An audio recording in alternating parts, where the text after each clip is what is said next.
Hello guys, ayan. Hindi pa sila tapos yung kumain. Pero anyway, may gusto kasi akong bilhin. Ayan, kapag Ramadan nila dito parang yung Christmas nila din. Maraming mga Christmas light. Punta ako ng market, guys. Kasi bibili na. Kaya habang kumakain yung amo.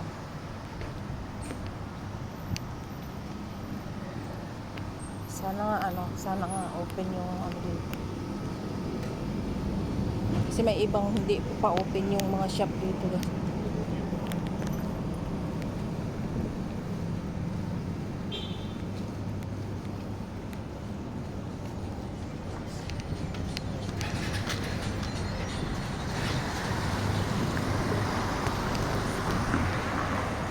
Ay, open na siguro yung